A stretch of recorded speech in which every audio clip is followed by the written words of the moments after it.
It's unfortunate, but there are some animated films that are destined to be underappreciated. In June of 2001, Disney released a film that encouraged our imagination to wander towards the mystery surrounding the city of Atlantis. We were taken on an adventure full of secrets, criminal connections, and the thirst for knowledge. But among this crew, who was pushed by the passion of exploration? I'm so excited. And who was looking to fill their pockets? I prefer the term adventure capitalist. I'm Rachel D. Champlain with Wicked Binge, and this is Atlantis the Lost Empire and Milo's Return. Good to Evil. Welcome to the city of Atlantis.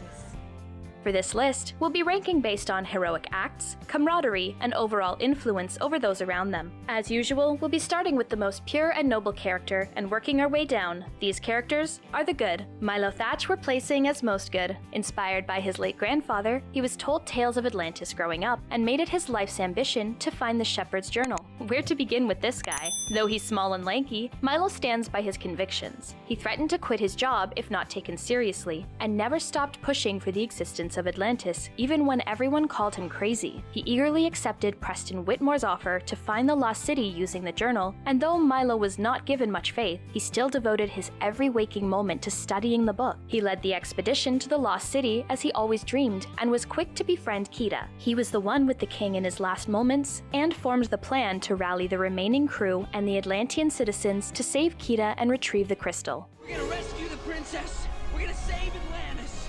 He took on Rourke, risked falling to a death of magma, and devoted the rest of his days to helping the city thrive at Kita's side. Not the worst way to spend your time, but still, he only goes to the surface to help investigate the possible Atlantean tech, understanding Kita's distress and guilt as she believed it was now her responsibility. He's an upstanding guy that inspires those around him, and we can't help but give him high praise for that. Kita took after her mother, becoming a hero to her people. When the crew arrived and met with the king, her father points out that 1,000 years beforehand, she would have simply killed the explorers as soon as she saw them, but Kita was willing to give the people a chance, wanting to help revive her city. She takes to Milo quickly when she learns he speaks and reads in Atlantean. I have some questions for you, and you are not leaving this city until they are answered. Eager to exchange information with him on their cultures and ways of life. When Rourke exposed himself as a mercenary, she was quick to fight back, flipping well-armed men like they weighed no more than a bag of dirt. She allowed herself to be fused with the crystal, using the newfound power to protect the city and revitalize it. In the second film, after she's been told there are sea monsters spotted, Then Milo and I will go with you to the surface and end it.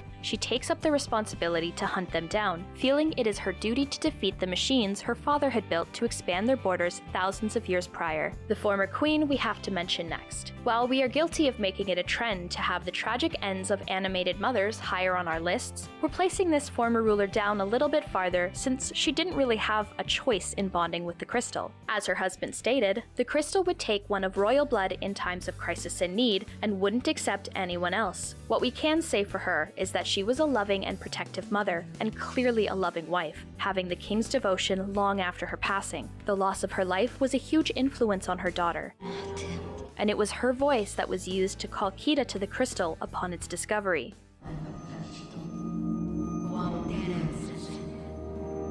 And she was present enough when Kita was released to be able to give her daughter back the bracelet that she took with her upon her death. A small act, but it did give Kita a lot of closure. Preston Whitmore, being the first to truly believe in Milo, we are placing towards the top. He was a friend to Milo's grandfather and funded the expedition, We'll travel in style.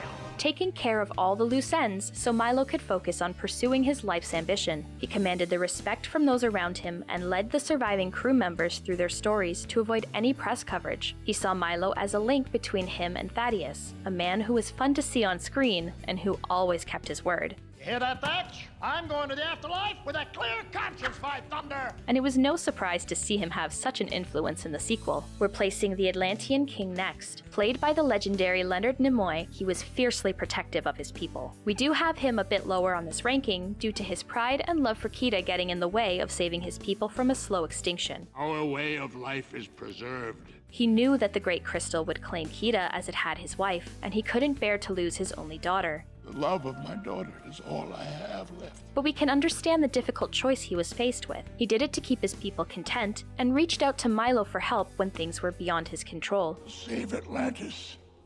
Save my daughter. He was a proud man and a beloved ruler, his people knowing he was trying to make what he thought was the right choice. Dr. Joshua Sweet is a welcoming presence whenever he's seen interacting with the other characters. He comes across as a mix of fatherly and brotherly to all he comes into contact with. He can be no-nonsense, nurturing, and has a fun humor about him to put people at ease. Get back. I've got soap, and I'm not afraid to use it. He was one of the few to warm up to Milo, though he did clearly have his doubts about the linguist's capabilities. He stayed at Milo's side when the king passed, and gave the encouragement that no matter how Milo decided, he would be there beside him. When you hit bottom, the only place left to go is up. The Atlantean citizens, we feel, do need mentioning. They were welcoming to Milo and the rest of the crew once the king made it clear they were allowed to be there, at least for the night. When Kita was taken, they followed Milo's lead to get their vehicles running using their crystals, and many of the citizens sacrificed themselves to save Kita and the city, knowing that without the crystal, they would perish. When all was said and done, they gladly took Milo in and thanked the crew with an abundance of treasure. We will mention Chikashi briefly next. He was a peaceful spirit from Nashoni's tribe and earned a high rank since he works to protect the secret of the crystal. The secrets of the ancient ancestors must remain a secret. When he encounters Milo and the others, they have to convince him that they will keep the secret, else being destroyed by the Spectre. But Chikashi is quick to trust them and sends them to continue their journey. The secret you carry is neither good nor bad. With that said, we've arrived at the neutral territory. These characters fall in the gray area. First up in the gray area, we have Audrey. Though young and easily temperamental, she's also very sweet. Tooth for flinching. She joined for money. Money. Money.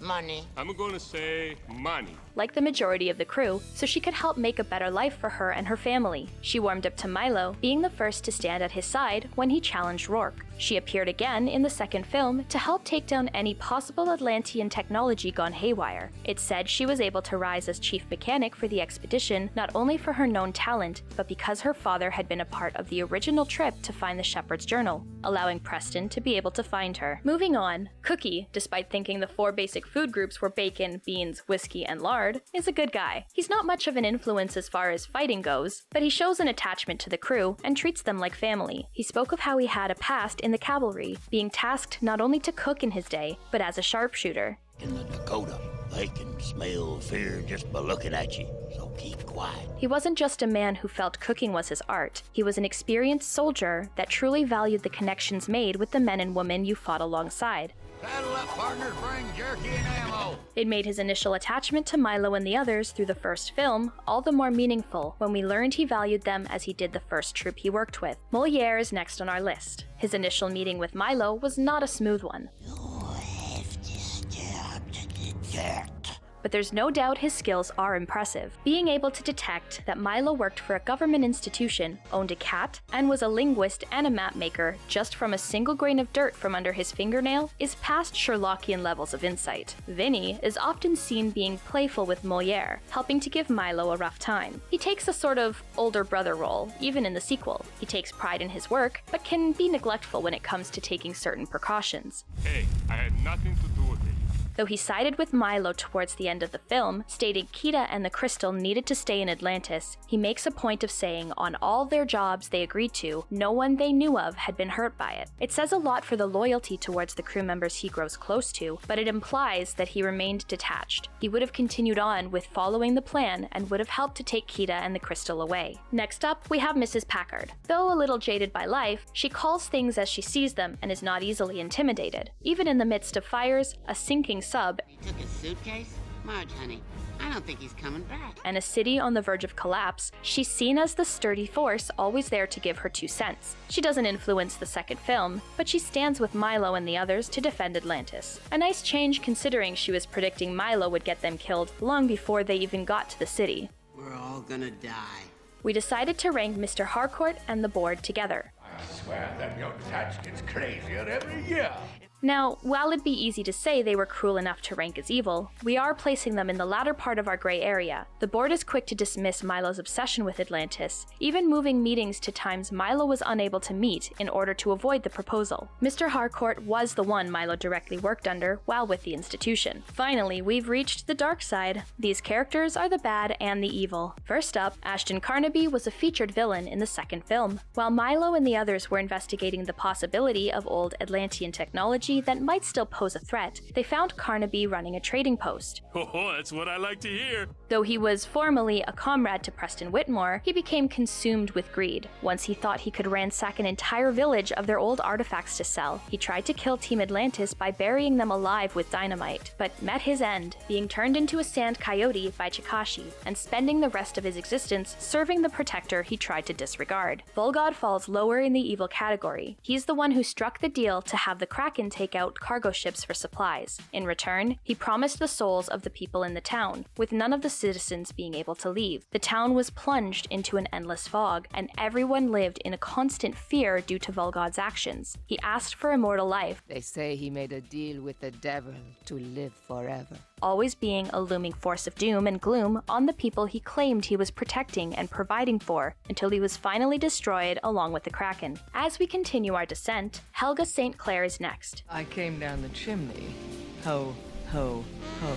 She falls incredibly low, since she was merciless with taking the crystal and Kita. True, but I can think of a few countries who'd pay anything to find out. Almost as much as Rourke himself had been, when Milo pleaded for them to show sympathy, informing them that the Atlanteans would die without their life force. Helga just stated that they should double the price. The reason we don't place her any lower is because she did finally fight back against Rourke when his intention to keep the glory and riches for himself became clear. Nothing personal. She didn't fight out of realization of her wrongdoings though, and still met her end as a villain. But her insistence on Rourke not coming out on top did ultimately help them get Kita back to Atlantis to save the city. We have to give the silver medal of evil to Eric Hellstrom. There's few things worse than trying to end the world. The reason we don't place him first comes down to two major components. He wasn't very successful, and he clearly suffered from an illness that messed with his rationality and ability to comprehend what was really happening around him. Until the stock market crash sank his company.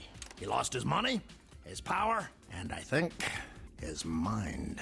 Upon meeting Team Atlantis, he mistakes Milo to be the trickster god Loki and thinks Kita is his own long-lost daughter before kidnapping her. Hellstrom's story is a more tragic one, with him mourning his defeat. My Asgard, my kingdom, no!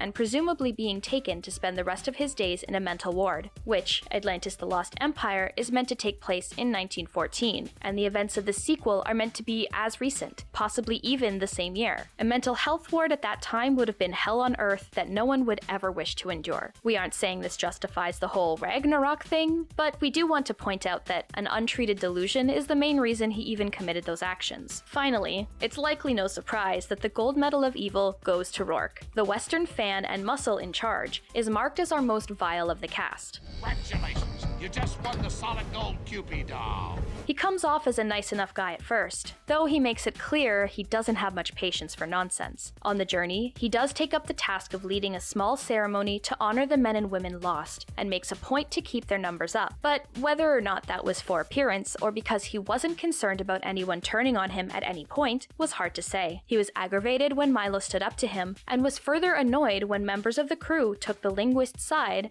If that's the way you want it, fine.